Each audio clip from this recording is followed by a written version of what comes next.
Korean স্টাইলে এই মজাদার স্পাইসি পাস্তা রেসিপিটি একদম সহজভাবে তৈরি করে দেখাবো। হ্যালো এভরিওয়ান, আসসালামু আলাইকুম। আবারও চলে আসলাম নতুন একটি রেসিপি শেয়ার করার জন্য। আজকের পর্বে শেয়ার করব কোরিয়ান স্টাইলে স্পাইসি পাস্তা রেসিপি। একদম সহজভাবে তৈরি করছি, আশা করছি আপনাদের কাছে ভালো লাগবে। এখন পাস্তাগুলো সিদ্ধ করার জন্য আমি পর্যাপ্ত পানি দিয়ে দিয়েছি, আর দিয়ে দিলাম হাফ চা চামচ লবণ আর 1 চা চামচ পরিমাণ তেল। তো বলক ওঠার পর আমি দিয়ে দিব পাস্তা আমি এখানে 2 কাপ পরিমাণে দিয়েছি। তো পাস্তাগুলো আমি 80% কুক করে নিব, মানে পুরোপুরি সিদ্ধ করব না, 80% কুক করব। 8 থেকে 10 মিনিট সময় নিয়ে কুক করলেই হবে, তাহলে 80% সিদ্ধ হয়ে যাবে।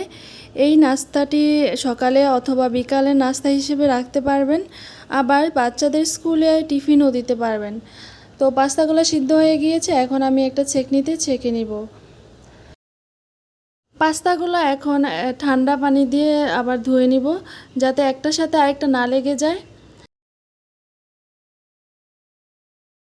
এখন চলে যাব চুলায় একটা প্যান বসিয়ে দিচ্ছি, আর দিয়ে দিব 3 টেবিল চামচ তেল। এখন দিয়ে দিব আদা আমি একটা গ্রেটার দিয়ে গ্রেট করে নিয়েছি, এখানে হাফ চা চামচ থেকেও কম আছে। তো এটা আমি একটু ভেজে নিব, ধরেন 20 সেকেন্ড এরকম ভেজে নেওয়ার পর দিয়ে দিব রসুন দিয়ে দিচ্ছি 1 টেবিল চামচ। রসুনটা দেওয়ার পর 30 সেকেন্ডের মতো ভেজে নিব। এখন দিয়ে দিব পেঁয়াজ, এখানে একটি পেঁয়াজ আমি ছোট ছোট করে কাটছি, তো এগুলো আমি কিছুক্ষণ ভেজে নিব। দিয়ে দিব 2টা কাঁচামরিচ, আর কাঁচামরিচ দিয়ে কিছুক্ষণ নেড়ে দিব। তারপর দিয়ে দিব বড় সাইজ করে কিউব করে কাটা 2টা পেঁয়াজ, এগুলো আমি বড় বড় করে কাটছি, তো এগুলো আমি দিয়ে দিব। আর দিয়ে দিব ক্যাপসিকাম, একটা ক্যাপসিকামের হাফ, মানে একটা ক্যাপসিকামের অর্ধেকটা দিয়ে দিচ্ছি। তো এখন এগুলা কিছুক্ষণ কুক করব। এই পর্যায়ে দিয়ে দিব টমেটো সস 1/3 কাপ, তো কিছুক্ষণ নেড়ে দিব। তারপর দিয়ে দিব চিলি সস 2 টেবিল চামচ, আর দিয়ে দিব সয়া সস 2 টেবিল চামচ। কিছুক্ষণ কুক করে দিয়ে দিব 1 চামচের থেকেও একটু কম চিনি, আর চিলি ফ্লেক্স দিব 1 চামচ থেকে কম, আর স্বাদ মতো একটু লবণ।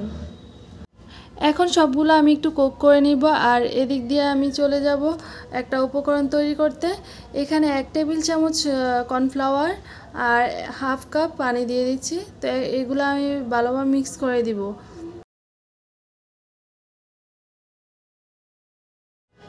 মিক্স করা হয়ে গিয়েছে, এখন দিয়ে দিব পাস্তায় এই উপকরণটা। তো আমি মিক্স করে দিব, তারপর কিছুক্ষণ কষিয়ে নিব। যখন হালকা তেলটা বেশি উঠবে তখন দিয়ে দিব পাস্তাগুলো। তেলটা বেশি আসছে, তো এখন পাস্তাগুলো দিয়ে দিচ্ছি। তো এখন ভালোভাবে মিক্স করে দিব সবগুলা মিক্স করা হয়ে গেলে আমি কুক করে নিব 8 থেকে 10 মিনিটের মতো।